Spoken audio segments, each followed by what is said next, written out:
Hey, friends, it's Kimberly here with Specialty Care Management and Reiki and Coaching. So Paul Wilson got me thinking about this topic. And, especially I find as we head into Q4, I don't know about you, but it's felt like a really busy year. And I can definitely feel it from our perspective, and I can definitely feel this ramp up that's occurring for many of the people that we serve as well. And it got me thinking about especially this question that was posed by Paul Wilson and his team at Benefits Pro about really what is it that when you think about energy and teams and work, what's the differentiating factor? Why will some teams march into the fire and they bring out what they don't even have? They bring it with such excellence and fervor and zeal, and there's nothing they won't do for each other. What makes the difference? Simon Sinek talks about this concept a lot, and when he does, he talks about military stories. And of course, I coming from a military background, I can totally appreciate that. I had to live with the people I worked with. We were out at sea, and if something crazy happened, it was us, right? So there's a difference in the energy that a team brings to each other and to the marketplace when they have that kind of, hey, it's us, right? And I think it really stems from this concept, and Simon Sinek talks about it a lot, servant leadership. So, and to illustrate this point, I have two stories to share. One, and of course, these are all personal, and I'm not going to share names, but I will share, these are probably stories you can relate to. I once worked at a hospital where the nurse manager definitely had hierarchies. So in other words, she would sometimes say things like, my CNA will get that.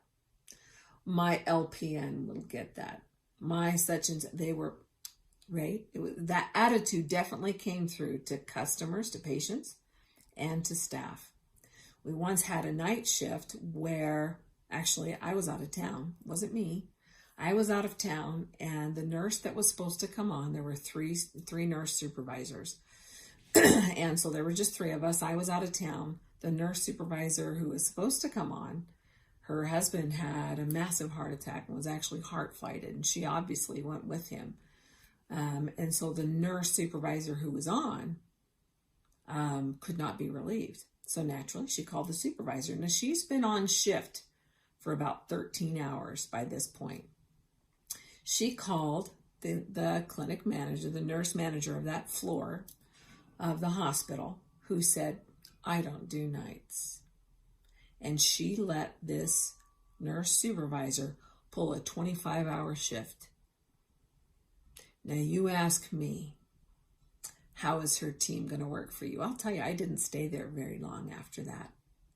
It's a horrible thing to do, not only for the nurse, but to the patients who are on that floor. Would you want a nurse taking care of your loved one with somebody who hasn't slept in more than 25 hours, 26, 27 hours? Nope. Will her team march into the fire with her? Nope, it's every dog for themselves in that kind of a unit. Conversely, I also once worked with a department of a hospital where this nurse manager, one of the finest women or nurses I've ever worked for, you can tell I love her because it makes me tear up when I think about her. She has sacrificed.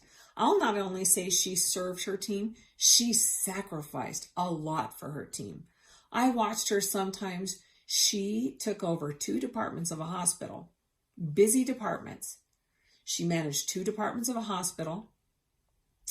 She would not only pull a full day, I'd see her come in to do her managerial duties. She'd be in sometimes at 5 o'clock in the morning. Now, some days she'd get to leave at 2:30 or 3, but she was there. Not only there, when her staff were exhausted, short-staffed, sick, whatever, had some crises come up, even after working a full day, she would take a busy night call shift. And people don't typically die during business hours. They die in the wee hours of the morning. She walked into the fire for her staff. Now, I'll tell you, even those of us who don't work for her today, she could call me in a moment and I would do anything for her. Sorry. We would do anything for her because she was there for us.